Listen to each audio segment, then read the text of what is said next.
There are a lot of drawing tablets out there, but which one is right for you? I've made that decision as easy as possible by creating a list of my top 10 drawing tablets for 2022 and maybe even 2023. Thanks for joining me today. I'm Aaron Rutten, and it is my mission to help you learn about the best gear for digital artists. So let's jump right into this review, starting with the least expensive tablets and work our way up to the high-end tablets. This video is not sponsored, but Wacom did send me a few of these tablets unconditionally to review as I please. The rest I received from viewers of my channel. As always, all opinions in this video are my own. Okay, so I know we are almost at the end of 2022, but based on what has been released so far, I'd be surprised if any new tablets were released in 2022 that would change my list. Starting at number 10, we have the One by Wacom medium version. The One is about as basic as it gets for drawing tablets. Although it lacks many of the advanced features of the other tablets in this list, it has all of the essentials you need to make digital art. You can draw on the tablet with a pressure-sensitive pen that has over 2,000 pressure levels. The tablet surface has an active drawing area of 8.5 by 5.3 inches. There is a smaller version of the One by Wacom, but I don't recommend purchasing a small tablet if you're going to be using it primarily for drawing or painting. A small tablet is okay for small gestures like you would use for photo editing or annotation, but it's much more comfortable to draw on a larger surface because you can use larger gestures. The One by Wacom does not offer a display you can draw directly onto. Instead, you have to draw on the tablet, which connects via USB to your computer, and then you look up at what you're drawing on your monitor. One of the best features of the One by Wacom is that it's certified to work with Chromebooks.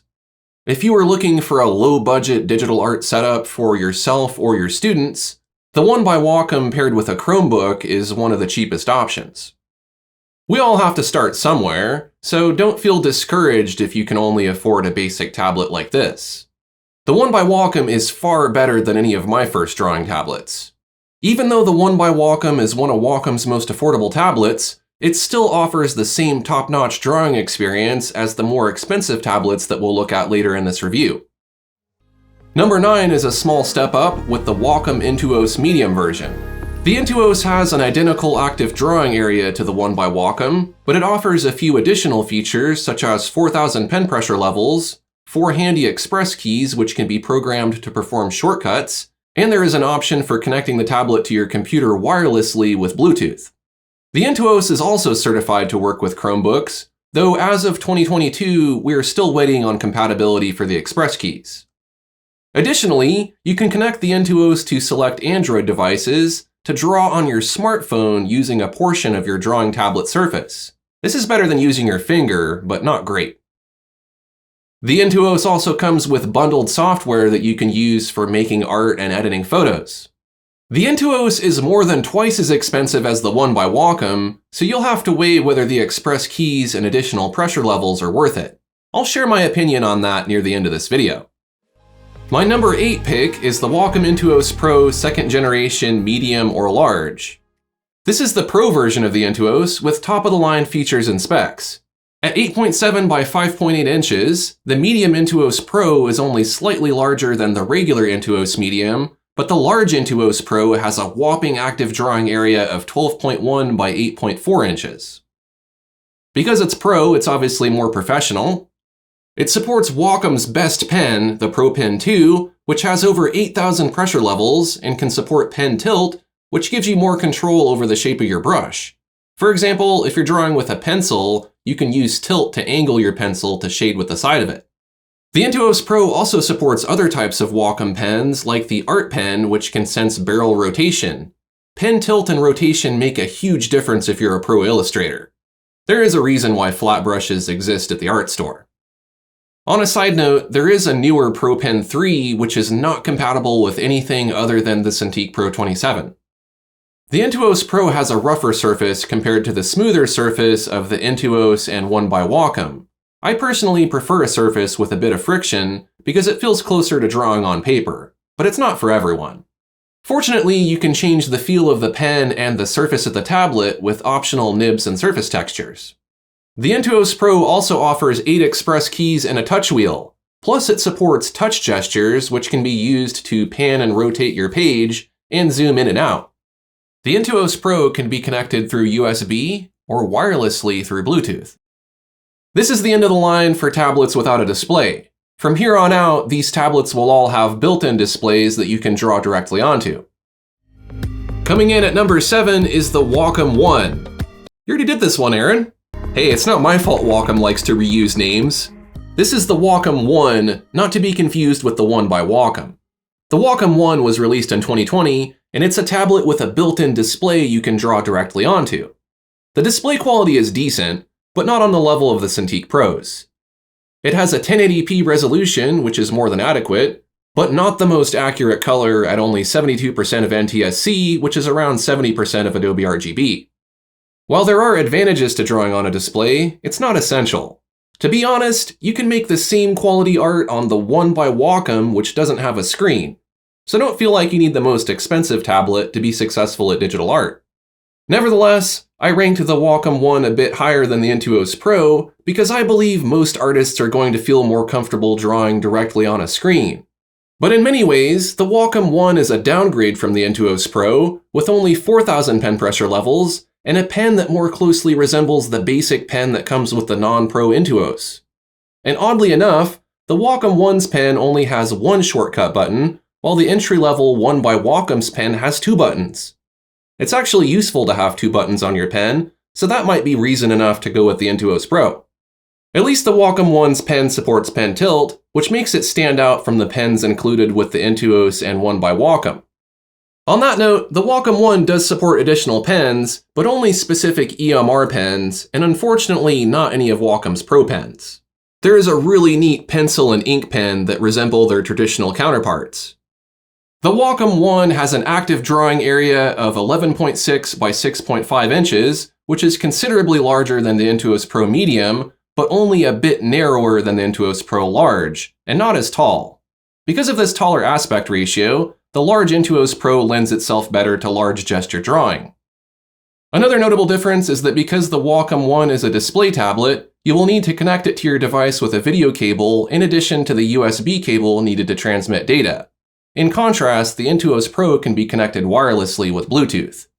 The Wacom One is compatible with Chromebooks. Though it's not Chromebook certified like the other 2 tablets, you should be able to get cursor movement, cursor visibility, pen pressure, and use of the pen buttons. If you're trying to set up an inexpensive digital art kit using Chromebooks, I would recommend the Wacom One over the One by Wacom because the drawing experience will be much better overall. The feature that sets the Wacom One apart from the other tablets in this list is its ability to seamlessly connect to select Android devices to allow you to draw and paint with your phone instead of a desktop or laptop. I know I said the Intuos can connect to Android, but it doesn't do it nearly as well as the Wacom One does. While the Intuos only maps a portion of your tablet to the device's screen, the Wacom One can open your phone full screen in desktop mode. While you can do basic digital painting and drawing, making art on Android is not quite as robust as the experience you'd get by drawing on a Windows or Mac computer. That's not to mention that the Wacom One does not support touch, while most Android art apps are built for touch devices. Despite those drawbacks, drawing with the Wacom One is light years away from drawing with a non-capacitive stylus or a finger. Because the Intuos Pro and Wacom One are so close in price, it might be worth it to choose the Wacom One depending on your needs. I think if you lean toward professional, you may want the Intuos Pro Medium or Large since it offers a better pen, a larger gesture space on the large, and multi-touch. But if you're more of a beginner or a hobbyist, then definitely get the Wacom One. A display tablet is going to feel so much more natural to draw on. Number 6 is a pair of display tablets, the Wacom Cintiq 16 and the Cintiq 22. These are essentially the same tablet, just in different sizes. Aside from the difference in size, the most notable distinction is that the Cintiq 22 comes with a stand, whereas the Cintiq 16 has fold-out legs with an optional stand that must be purchased separately for $80. Both sizes of this tablet are great, but as you know, I prefer a larger drawing surface, so choose the 22 if you can afford it. These displays have a resolution of 1080p and support around 70% of the Adobe RGB color gamut. If you're trying to decide between the Cintiq 16 or the Wacom One, If you lean toward professional, go with the Cintiq 16 because it comes with the more comfortable Pro Pen 2 with twice as many pressure levels, 2 pen buttons, and an eraser. The Cintiq 16 also supports Wacom's other Pro Pens, and it has an optional adjustable stand, which I definitely recommend if you want to work at a more vertical angle. As with the Wacom One, the Cintiqs require an HDMI video connection to a Mac or Windows computer. Aside from being the thinner, lighter option, I can't see a reason to buy the Intuos Pro over the Cintiq 16, considering the Cintiq is only $150 more.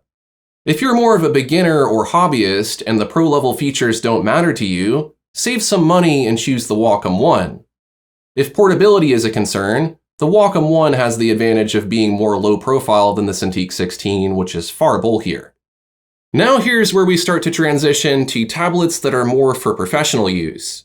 These tablets offer features that are probably only going to matter to artists who make art for a living, such as screen resolution and color accuracy. Even if these models are out of your price range, I still think it's helpful to see what they offer to give you a better idea of what you should expect from the more affordable tablets. Moving on to number 5, I have chosen another pair of tablets, the Wacom MobileStudio Pro 13 and 16 second generation.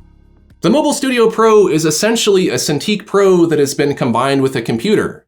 Unlike the other display tablets in my list, the MobileStudio Pro is the only model that does not require a connection to a separate device like a laptop, desktop, or Android device. The MobileStudio Pro 16 runs Windows 10 or 11, which means it can run any application that is supported by Windows. Not light versions of desktop apps, not mobile apps, this is the full version of Photoshop running here. The MobileStudio Pro is also battery powered, which makes it perfect for artists who like to work outside the studio. I absolutely love it for painting outdoors or while traveling. The MobileStudio Pro 13 has a WQHD screen resolution, which is better than the 1920 by 1080 supported by the Wacom One, Cintiq 16, and 22, but not as crisp as the UHD resolution supported by many of the other high-end tablets. The 16-inch version of the MobileStudio Pro does support UHD resolution, but it does not have very accurate color at only 85% of Adobe RGB. The MobileStudio Pro 13 is even more subpar with only 82% of Adobe RGB coverage. The MobileStudio Pro is equipped with 3 USB-C ports and can also be connected as a regular Cintiq to a Windows or Mac computer. Similar in design to the Intuos Pro, the MobileStudio Pro has either 6 or 8 express keys and a touch wheel. One feature that sets the MobileStudio Pro apart from most other tablets is that it can sense screen rotation using the accelerometer. You can use this to change the angle of dripping paint on your canvas in Rebelle. The most significant consideration about this device is its obsolescence. The last iteration of this device came out in 2019, so there's always the risk when buying this that a new model could be released with significantly better hardware. This is the only type of tablet that does not age well. The other devices in this review shouldn't need to be replaced for a long time because they can accommodate multiple computers. As of 2019, the hardware in the MobileStudio Pro is very outdated. You can upgrade the RAM and SSD, but that's not enough to handle the most demanding art apps like Photoshop, Corel Painter, Krita, or Rebelle. Mobile-optimized apps are a different story. Those run fairly well. Even with top-of-the-line specs, tablets and laptops use mobile processors which prefer power saving over performance. A powerful desktop is always going to provide the snappiest performance. And if that is what you're used to, then the MobileStudio Pro will definitely feel sluggish in comparison. Still, the MobileStudio Pro 16 is the best mobile painting device on the market. You can't beat the portability, the drawing experience is as good as the high-end Cintiq Pros, full Windows apps are supported, and I can seamlessly move files from my MobileStudio Pro to my desktop and continue working on them. You're trading performance for portability with this device, so if you don't need to make your studio mobile, then I'd get something else. It's worth noting that the MobileStudio Pro 13 has been discontinued, but you can still find them used. My number 4 choice is the Wacom Cintiq Pro 16 second generation. As with the Pro and non-Pro models of the Intuos, this is the full-featured counterpart of the stripped-down Cintiq 16. It's worth noting that this is the newer iteration released in 2021, not the first generation Cintiq Pro 16, which came in a 13-inch size as well. The Pro Cintiqs are much higher quality with UHD displays. That's roughly 4 times the resolution of the lower-end Cintiqs. They used etched glass that is bonded closely to the display so that there is virtually no parallax. The Cintiq Pro 16 supports 98% of Adobe RGB, which is very accurate color, but can only utilize 8 bits rather than 10. The most unique thing about this tablet used to be the express keys on the back, but it appears like that is a direction Wacom is going with other devices as well. Multi-touch has been greatly improved on this model compared to most other Wacom devices. It feels very fluid and responsive. Like the smaller Wacom One, the Cintiq Pro 16 has folding legs, but the Cintiq Pro 16 also has VESA holes on the back. If you're going to be using this tablet a lot, I'd highly recommend mounting it to a monitor arm or a stand. Hunching over your tablet is only going to destroy your back. Another notable comparison is that the Wacom One uses a single proprietary X cable, which is more expensive to replace than the individual universal cables that are required for the Cintiq Pro 16. Although not as thin as the Wacom One, the Cintiq Pro 16 is one of Wacom's thinnest display tablets and could easily be transported around. If you really want the top-of-the-line Cintiq Pro experience in a small profile, this is it. In third place is another pair, the Wacom Cintiq Pro 24 and 32. The massive active drawing areas of the Cintiq Pro 24 and 32 give you plenty of room for your application interface while keeping your canvas wide enough so that you can make very large gestures while drawing or painting. I'd say from this point in the review forward, if you want the best digital art experience money can buy, these high-end Cintiqs are where it's at. It feels great to be able to work on a large image on a large screen and see every detail without having to zoom in. Both the Cintiq Pro 24 and 32 support the Pro Pen 2 and have a UHD screen resolution. The color accuracy on the Cintiq Pro 24 is 99% of Adobe RGB, which is as good as it gets. The Cintiq Pro 32 offers 98% of Adobe RGB coverage, but 1% is not a significant difference. Unlike the Cintiq Pro 16, which only supports 8-bit color, these devices and all of the Cintiqs from here forward support 10-bit color. That means they can display billions of colors rather than millions if your GPU and software support it.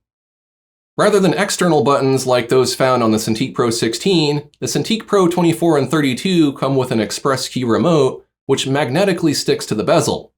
They also have folding legs like the smaller Cintiq Pro 16, but unfortunately they do not come with VESA holes. However, you can buy an optional bracket that will allow you to use VESA mounts. There is also an official Wacom Ergo stand, and then there's the Wacom branded Flex Ergotron arm. I prefer the arm, but both options are great. I'd say a stand is essential for either of these tablets because they are so large. Another notable difference is that the Cintiq 24 and 32 feature USB-A ports on the side, as well as an SD card reader, headphone jack, and mic. In terms of portability, these are some pretty bulky devices. They require a lot of desk space, and they aren't easy or convenient to lug around. Technically, these are portable in the sense that there is an optional computer module with outdated hardware that you can add called the Cintiq Pro Engine. This will allow you to turn your Cintiq Pro into a fully functional computer. But it's not as portable as the self-powered MobileStudio Pro would be, because you'd have to lug around a large Cintiq, plus find outlets to power the device. Affordability-wise, these tablets are overkill for a beginner or hobbyist. If you just want a big screen to draw on, you might be more comfortable with the Cintiq 22, since it includes the stand and does basically the same thing as the Cintiq Pro. It's worth noting that the 32 has been discontinued, so you'll have to find that used. There is also a non-touch version of the Cintiq Pro 24 that is $500 less. My main gripe about the Cintiq Pro 24 and 32 are the sizes. I think 24 inches is too small and 32 is too large. The 32 really takes up a lot of desk space and requires you to move your arm a lot. In my opinion, 27 inches is the sweet spot of display size. In a very close second place is the most recent Wacom tablet, the Cintiq Pro 27. There are a lot of things that should easily make this the #1 tablet on my list, but the few somewhat minor issues I have with it make it difficult for me to say that I'd prefer this over my #1 pick. First, let me share what's good about this tablet. The Cintiq Pro 27 is the only Wacom display tablet with a refresh rate of 120 Hz. All other tablets are half as fast. A faster refresh rate allows the display to react more quickly to your pen input. For instance, the mouse cursor movement and brush cursor will appear more fluid rather than choppy. Scrolling and other types of quick movement are also noticeably faster. Artists will appreciate the faster refresh rate when doing zigzag shading and other repetitive quick gestures like hatching. I like that it makes the recordings of my display clearer by removing the strobing effect I get when my camera is out of sync. The Cintiq Pro 27 supports HDR, 99% of Adobe RGB, 98% of DCI-P3, and it's Pantone and Pantone skin tone validated.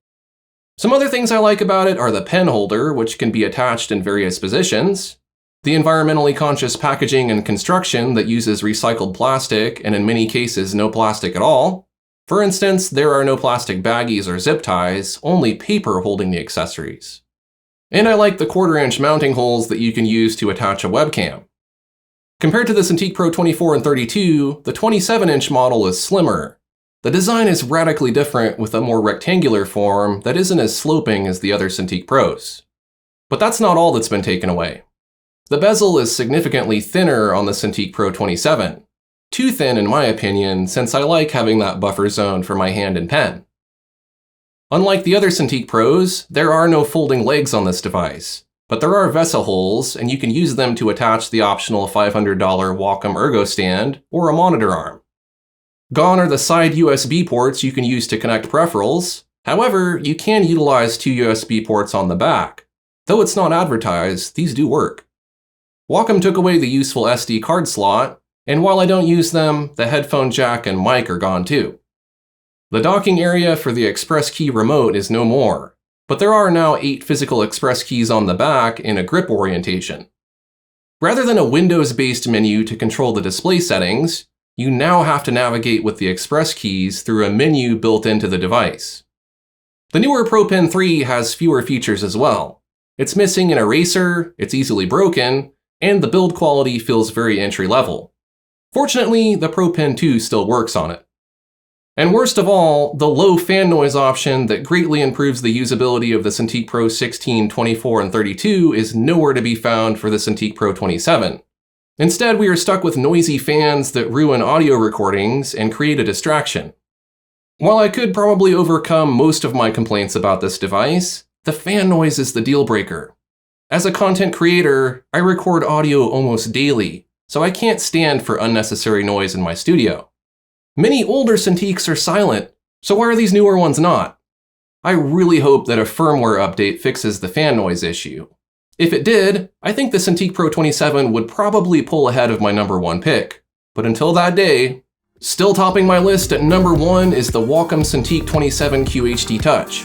This is probably a surprise to some of you, but I actually feel more comfortable working on the Cintiq 27 QHD compared to the new Cintiq Pro 27.